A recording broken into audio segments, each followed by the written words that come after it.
Halo warga Jakarta, saya Aulia Sarvina. Berita Jakarta kali ini akan menampilkan Kampung Susun Kunir diresmikan, Gubernur DKI Jakarta Anies Baswedan meresmikan 2 menara hunian Jak Habitat, upaya transportasi kualitas lingkungan rumah sehat di Jakarta, pengukuhan Dewan Pengurus Kopri tingkat kota dan kabupaten.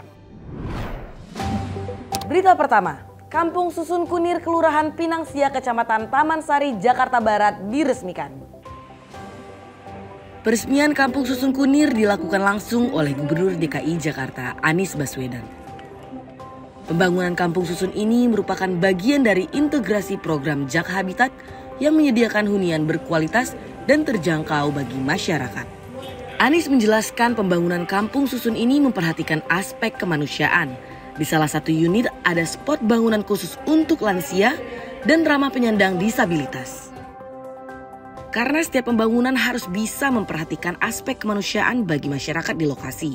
Kami menitipkan kepada masyarakat agar menjaga suasana keharmonisan dan ketenangan dalam hidup bermasyarakat. Terdapat 33 kepala keluarga yang merupakan warga ex Kampung Kunir akan bertempat tinggal di Kampung Susun ini. Bangunan satu blok tersebut terdiri dari 4 lantai dan 1 lantai semi basement dengan luas per unit sekitar 36 meter persegi. Kawasan ini cukup unik karena berada di kawasan kota tua, kawasan budaya, dan banyak peninggalan masa lalu di Jakarta. Selain itu, Kampung Susun ini dilengkapi dengan ruang usaha warga, ruang serbaguna, ruang terbuka hijau, serta galeri kunir. Peningkatan kualitas permukiman merupakan program prioritas dari Pemprov DKI Jakarta dalam upaya menciptakan lingkungan hunian yang lebih tertata.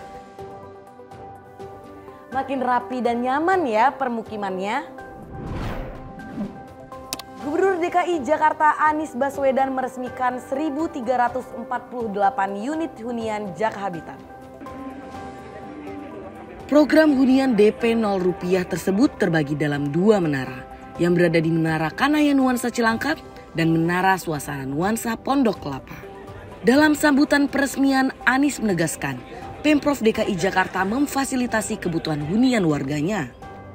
Mengapa kita memiliki Jak Habitat? Di dalamnya ada program DP 0 rupiah, Rusunawa, penataan kampung hingga Sirukim untuk daftar. Ini untuk mereka yang mencari rumah. Namun, kita di Jakarta harus memfasilitasi baik yang punya rumah maupun yang mencari rumah. Dari jumlah unit yang diresmikan, di Menara Suasana Nuansa Pondok Kelapa terdapat 236 unit tipe studio dan 244 unit tipe 2 kamar. Sementara di Menara Kanaya Nuansa Cilangkap ada 538 unit tipe studio dan 330 unit tipe 2 kamar.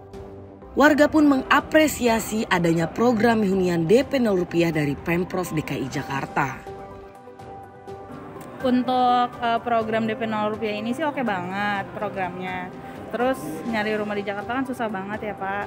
Apalagi udah di zaman sekarang, kalaupun ada yang di ujung-ujung entah berantah gitu. Jadi ya ini sih tertarik banget untuk Pak Sutri yang baru nikah sama yang kerja di daerah Jakarta. Dan khususnya warga DKI ya yang ber-KTP Jakarta ini. Bagi warga yang ingin melakukan pendaftaran hunian DP 0 rupiah bisa melalui aplikasi Sirukim. Selain itu, bisa langsung datang ke Galeri Huni Jak Habitat di Taman Marta Tiahu, Kebayoran Baru, Jakarta Selatan. Lengkap fasilitasnya. Pemerintah Provinsi DKI Jakarta upayakan transformasi kualitas lingkungan rumah sehat di Jakarta. Gubernur DKI Jakarta Anies Baswedan menghadiri kegiatan peluncuran bersama program Climate Action Implementation dan proyek infrastruktur berkelanjutan yang dipimpin oleh C40 Cities Finance Facility. Untuk proyek ini di Jakarta, pertama kita akan memfokuskan pada rumah sehat. Jadi, tujuannya adalah membuat berbagai fasilitasnya menjadi lebih tangguh. Ini adalah salah satu fasilitas yang bekerja 24 jam. Menyerap energi begitu banyak dan mengeluarkan limbah juga cukup banyak. Tujuan akhir dari proyek ini mengurangi emisi gas rumah kaca di 28 rumah sakit milik Pemprov DKI melalui penggunaan energi terbaru dengan solar PV system. Nah, rumah sehat, lingkungan bersih, warganya semakin bahagia. Dewan Pengurus Korpri tingkat kota dan kabupaten periode 2021 hingga 2022 dikukuhkan. Pengukuhan dilakukan langsung oleh Sekretaris Daerah yang juga Ketua Dewan Pengurus Korpri Provinsi DKI Jakarta, Marullah Matali. 250 orang Dewan Pengurus Korpri tingkat kota, kabupaten, dan juga unit kerja diharapkan memiliki semangat kuat untuk bisa memajukan organisasi. Hakikatnya organisasi Korpri milik kita bersama, mari kita jaga kekompakan maju bersama, tidak terpecah belah dan menjadi garda terdepan. Organisasi ini merupakan amanah untuk mewujudkan kebersamaan yang lebih baik. Sementara Ketua 2 Dewan Pengurus Korpri tingkat nasional, Triwidodo Wahyu Utomo, ingin seluruh anggota Korpri yang masuk dalam Dewan Pengurus dapat menetapkan perannya dalam menjaga kode etik dan ideologi bangsa dan negara. Selamat dan sukses! Liputan tim Berita Jakarta ini mungkin bisa menjadi inspirasi bagi Anda. Seorang warga Jalan Kalipasir, Cikini, Jakarta Pusat berhasil memanfaatkan limbah bambu tusuk sate dan stik es krim untuk membuat miniatur bangunan yang sangat menarik. Adalah Jimmy Alexander, warga yang mengaku mendapatkan keahlian mengolah limbah tersebut secara otodidak.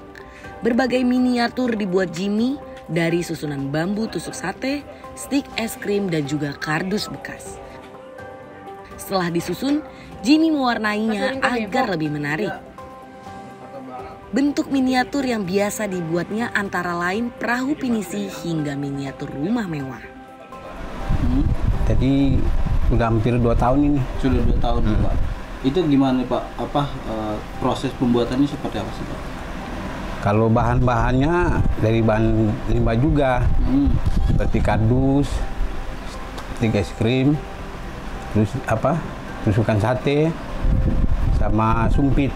Perahu begini, karena lekukannya terlalu rumit, jadi sekitar 10 hari. 10 hari itu pengerjaannya. Ya. Kalau rumah-rumah gini Pak? Kalau rumah gini 3 hari, kalau ini sehari doang. Beda. Hasil karya tergantung tingkat kesulitan dan ukuran dari karya yang dibuat. Demikian Berita Jakarta edisi Minggu kedua September 2022. Tetap semangat, jalankan perilaku hidup bersih dan sehat. Salam!